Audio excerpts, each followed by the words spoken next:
welcome back to another episode with my worm composting area. I am in the middle of doing a horizontal migration on my regular totes. This is the first time I've done a horizontal migration in almost 2 years, so I'm really surprised with the results I have.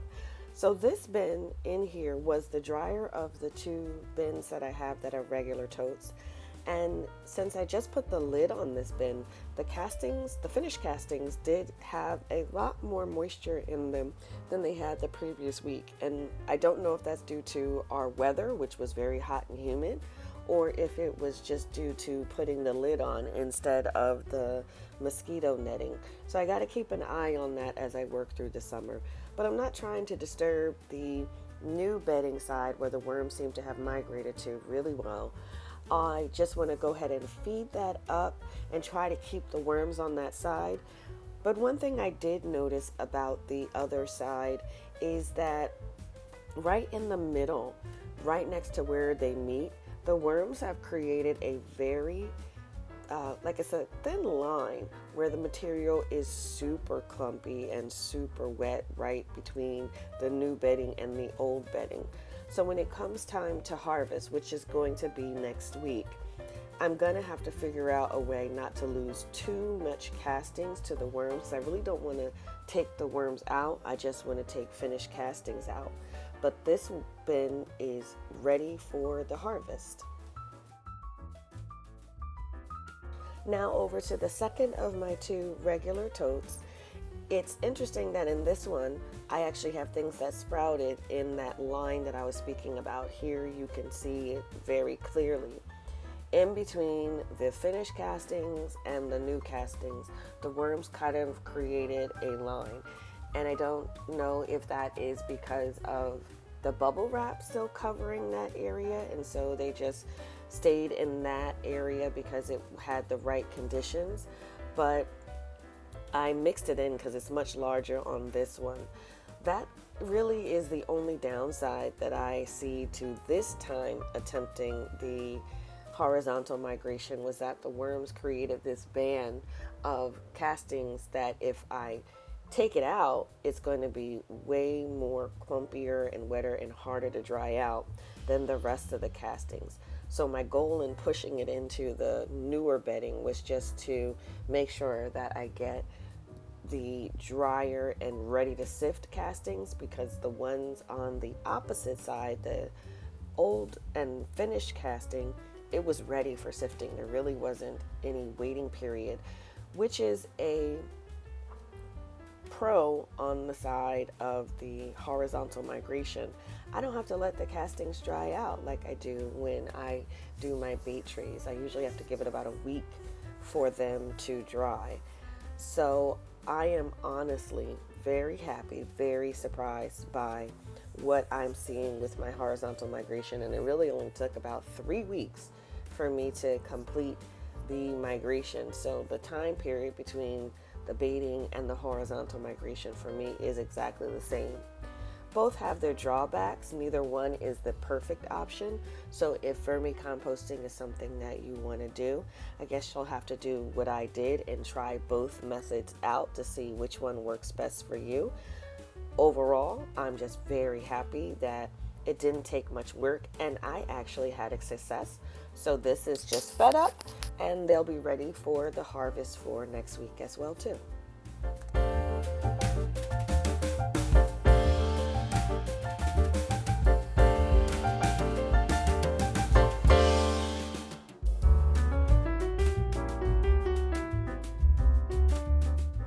Despite my best efforts, I have harvested my bags at completely different times.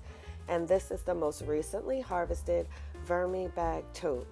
Now what I want to do with this tote is increase the level of the castings in an orderly type of way, or as orderly as you can when you're dealing with worms.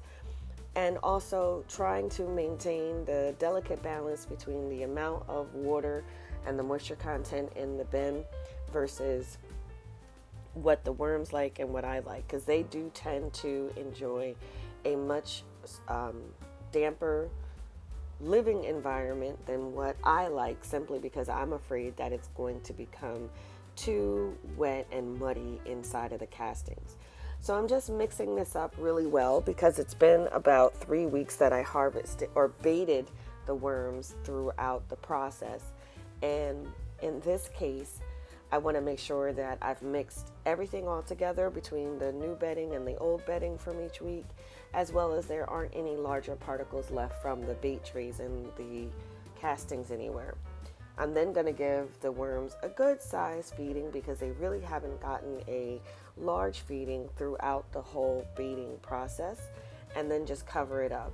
And then week to week, what I'm going to do is assess whether I need to add more castings or just add more water. The goal at the end of my harvest is to have doubled the amount of castings I harvest at a time, because I think I'm not doing myself any favors. Every time I harvest, I don't have enough to last throughout the planting season, and I'm always missing out on using the castings in some of my plantings in the garden.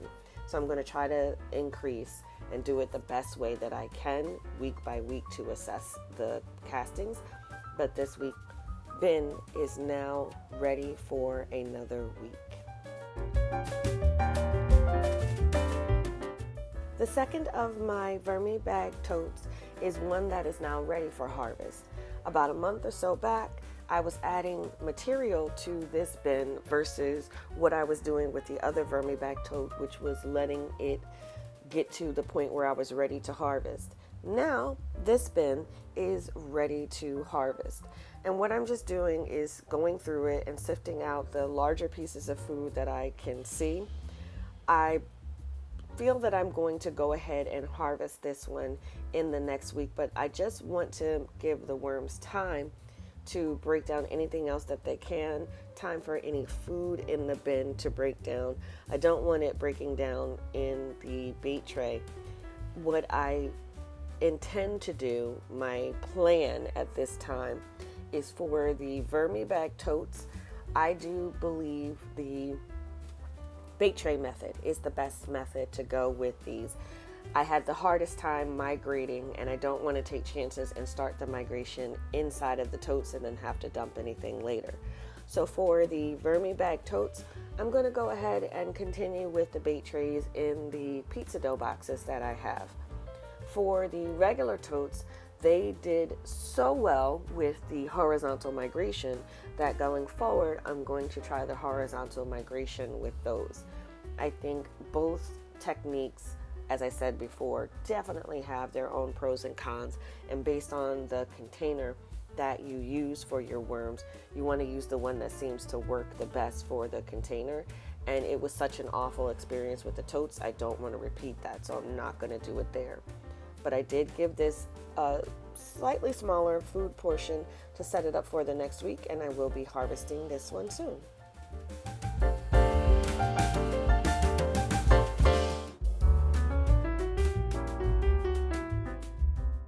Lastly, this is my Vermi Bag Mini, which is my only flow-through system. This one was harvested at the same time as I did the bait tray for the first Vermi Bag tote. And with this one, my focus is on raising the level of castings as well too. I always leave quite a bit of gap between the zipper area and the level of the castings in the bin. So just like with the other ones, I'm trying to increase the amount of castings in the bag at one time to see if I can increase the final harvest.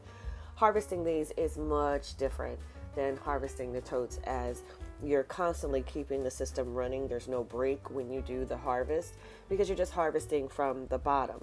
So I'm focusing here on getting those side areas, the edges from the castings mixed into the middle without digging too deep into the castings to bring forward the drier material to where it is moistened in the middle.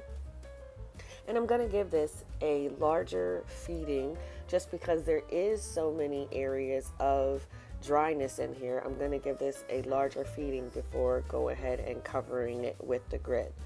I'm not going to add any new material this week because it was so dry. I am a little fearful of the whole entire thing drying out. So I'm just going to cover it up with the existing material and then assess this next week to see if it needs to have another layer added. Again, I'm going to check it weekly, not just go by, okay, I'm going to add more castings this week and add more castings this week.